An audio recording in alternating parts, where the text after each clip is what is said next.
Santos show. We he gets it, and we need to see more people in Washington get it because we need to change. The bullpen needs a change. You need to call to the bullpen and bring in Mr. Clase from Cleveland or somebody, even old man Jansen here in Boston.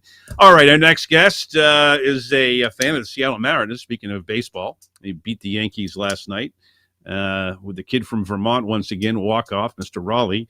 He is the Renaissance man of the Jeff Santos Show. He is, of course, Democracy Watch News Executive Director. He's Mark Taylor-Canfield, and he joins us here on the Jeff Santos Show. Mr. MTC, how are you, my man?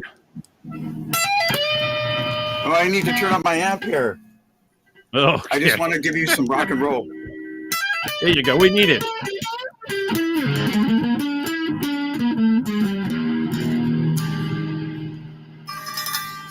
Fabulous. Hey, MTC, hey, Jeff, and good. I want to throw this at you because it's right up your alleyway.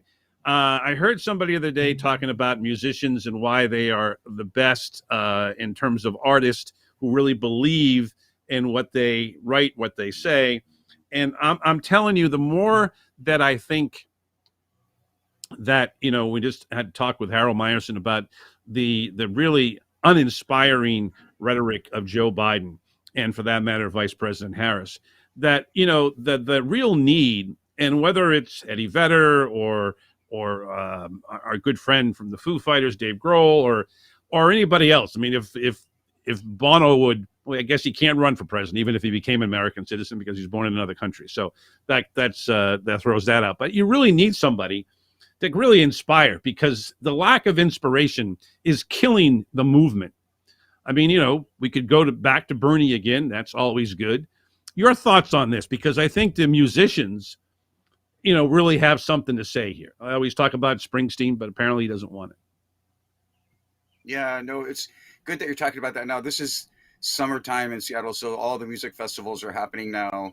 And so people are thinking a lot about music. I just spent 4 days at a free music festival in Seattle. It's the Folklife Festival, which is just incredible, Jeff. It's fabulous. There were so many bands. My friend's band Wolfchild played, the Panda Conspiracy, some great Brazilian music that my Brazilian friend Juliana got me out to. So we danced with the Brazilian dancers, and everybody's talking about music right now. Most of my friends are huge music fans. I mean, Seattle is a big place for music. They were all, they all went to see Love and Rockets the other night at the Moore Theater. So we're all talking about it, and all I can say is, oh, and by the way, my music video is up at the Tiny Desk concert series on NPR. So if you go to NPR, you'll find my music video called Battle in Seattle there, about all the protests in Seattle.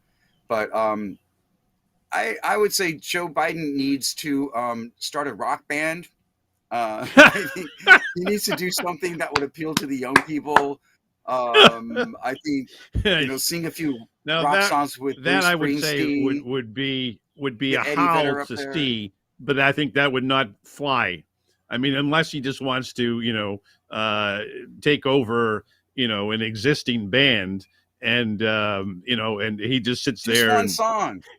All I'm asking is a couple songs. Just show that you got some rocks in you, Joe. Oh my God!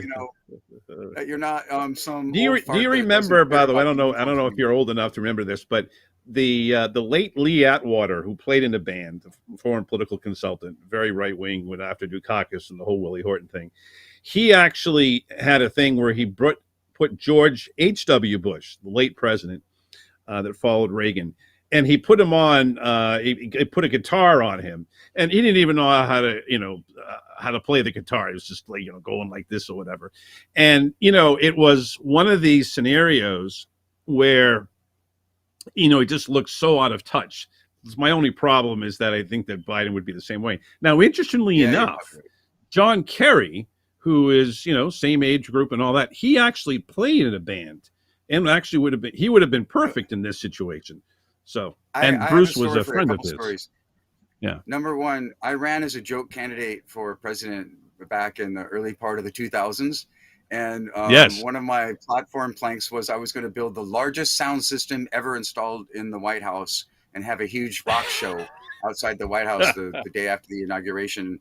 And of course, I was going to have Eddie Vedder there, you know, and all my favorite musicians. But there actually was a situation when I was in LA, which I've spent a lot of time. I don't tell people that I used to live in North Hollywood, but there was a particular girl there named Diva, and I met her at a place called the California Institute for Abnormal Arts, which did a lot of really weird rock shows. And it was like an ex-company guy who owned the place. So there was like a dead clown in a glass casket over here and a freak show, you know, ape boy over here or whatever. But he had this club, and he had a lot of Hollywood people would go there and have their private parties and stuff, but it was also open as a club. I went there, I met this woman named Diva. My friend said, "Do you know who that is?" I'm like, "Why?" She says her name's Diva. And she's like, "Yeah, that's Frank Zappa's youngest daughter." So I didn't know. Oh, wow. But I was hanging out with her.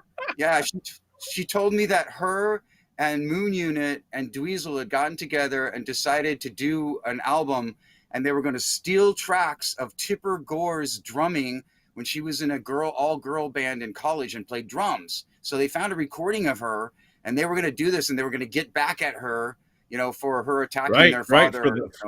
Exactly. Trying to censor his lyrics and things.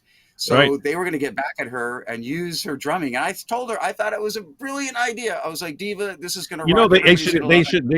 The guy from Twisted Sister, who also was accused of Snyder, bad behavior, D. Snyder.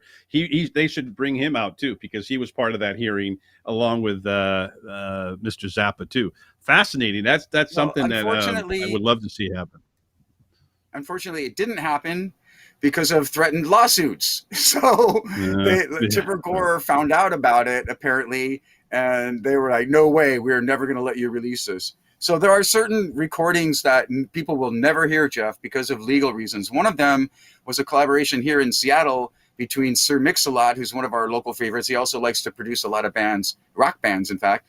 He worked with the Presidents of the United States of America, which is a very top charting huge hit band in Seattle for a while. They had that song Millions of Peaches and you know, Stomp and all that. They had great songs. But anyway, they did an album with Sir Mix-a-Lot, but it will never be released because Sir Mix-a-Lot told me at an event at the MoPop, the Museum for Pop Culture here, that the presidents of the United States of America decided that it sounded too much like him and not them.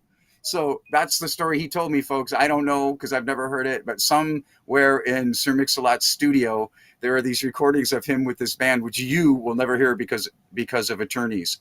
So that's the music industry. Sometimes that happens, you know, where you try to release something and somebody says, "No, you can't do that."